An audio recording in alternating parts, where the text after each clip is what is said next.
নমস্কার বন্ধুরা, আমার চ্যানেলে তোমাদের সবাইকে স্বাগত জানাই।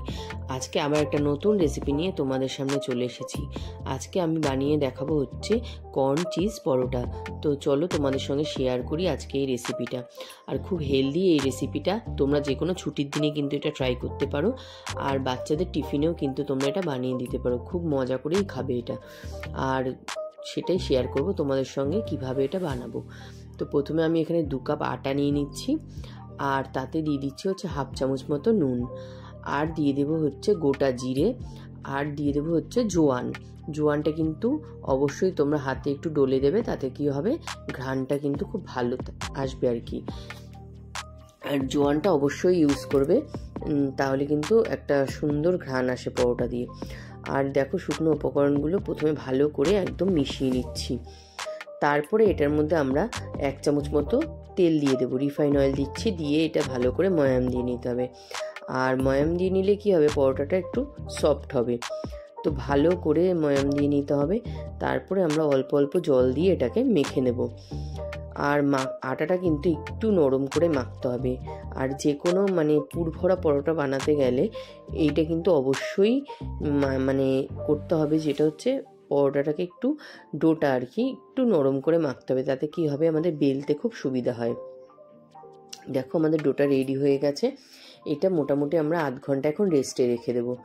তারপরে আমরা এর পুরটা তৈরি করে নেব। এবার এখানে আমি 1 কাপ কর্ন নিয়ে নিয়েছি। এই কর্নটা কিন্তু আমি একটু সেদ্ধ করে নিয়েছি। আর প্রথমে আমি এটা একটা মিক্সারে বাটিতে নিয়ে নিলাম। তারপরে আমি এটা পরে চপারে চেঞ্জ করে নেব, কারণ এটা মিক্সারে দিতে গেলে কিন্তু জিনিসটা দেখলাম একটু ঘেটে যাচ্ছে, তাই জন্য আমি পরে এটা চপারে দিয়ে একটু ক্রাশ করে নিয়েছিলাম। তারপরে হচ্ছে এখানে আমি একটা পেঁয়াজ আর একটু হাফ ক্যাপসিকাম আর একটু কাঁচা লঙ্কা কুচি করে নিয়েছি। তাতে কি হবে, এটা আমাদের পুরটা বানাতে খুব সুবিধা হবে। জিনিসগুলো অবশ্যই পরোটার ক্ষেত্রে একটু যত ঝিরি হবে জিনিসটা কিন্তু ভালো হবে। দেখো, তোমাদের আমি প্রথমেই বললাম, প্রথমে মিক্সারে দিয়েছিলাম, তারপরে আমি চেঞ্জ করে এটা চপারের সাহায্যে একটু হাফ ভেঙে নিয়েছি আর কি। কারণ কি, তোমরা যখনই দেখবে মিক্সিতে দিয়ে এটা যেহেতু সিদ্ধ করা, ওটা কিন্তু একটু ঘেটে যাচ্ছিল। আর এখানে আমি দিয়ে নিলাম হচ্ছে একটু চিলি ফ্লেক্স, আর আমি দেবো হচ্ছে মিক্সড হার্ব। তোমাদের যদি মিক্সড হার্ব না থাকে তো তোমরা এখানে অরিগ্যানোটা ইউজ করতে পারো। আর একটু নুন দিয়ে দিয়েছিলাম, দিয়ে এটা আবার ভালো করে মিক্স করে নেব। আর এইটাই কিন্তু আমাদের পুরটা কিন্তু অলরেডি রেডি হয়ে গেল। ভালো করে মিলিয়ে এরপরে আমরা চিজটা গ্রেট করে দেবো, তাহলেই আমাদের পুর রেডি হয়ে যাবে।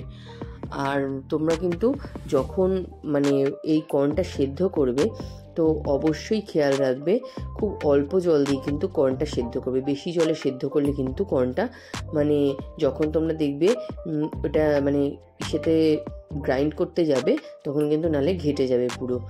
আর দেখো, এখানে 2টো আমি চিজের কিউব এখানে গ্রেট করে দিয়ে দিলাম।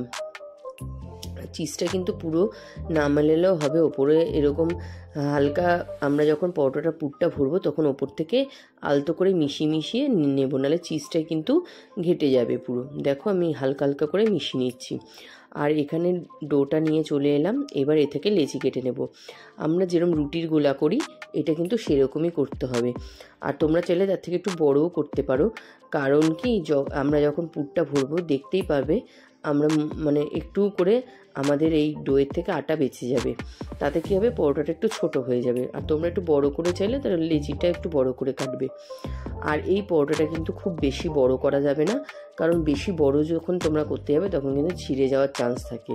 একটু ছোট ছোট করলেই কিন্তু ভালো হবে। দেখো, আমি রুটির সাইজেই এখানে করে নিচ্ছি ডোটা।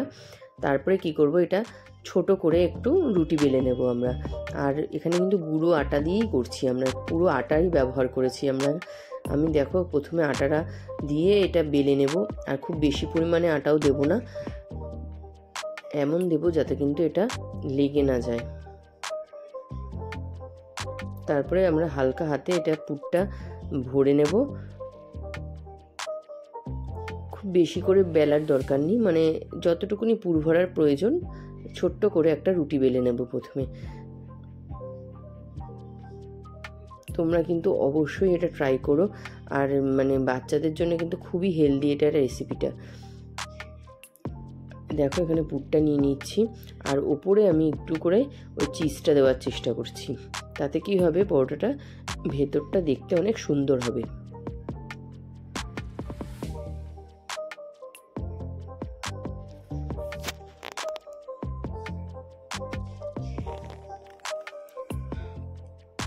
এবারে পুরটা ভরে আমরা এটা ছিঁড়ে নিলাম।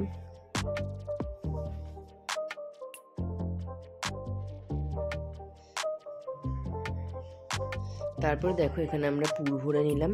পুর ভরে নিয়ে এবার হালকা হাতে আমরা এটা বেলে নেব। আর পুরটা কিন্তু হাত দিয়ে এরকম ছড়িয়ে ছড়িয়ে নিতে হবে। তাতে কি হবে, জিনিসটা কিন্তু পুরো ছড়িয়ে যাবে, মানে পুরো পুরটা কিন্তু যাতে লেচির মধ্যে পুরো ছড়িয়ে যায়।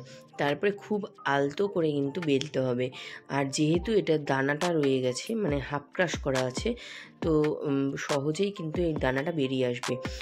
আর দেখো কীরকম আমি হালকা করে বেলছি, তোমাদেরও বলবো খুব বেশি বড় করে বেলতে যাবে না, তাহলে কিন্তু ছিঁড়ে যাওয়ার একটা পুরো চান্স থাকে।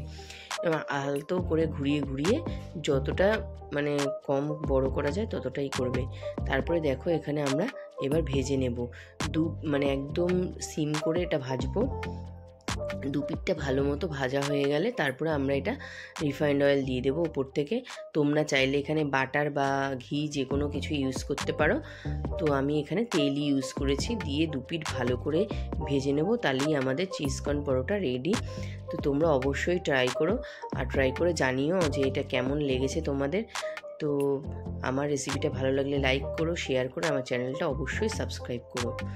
ধন্যবাদ।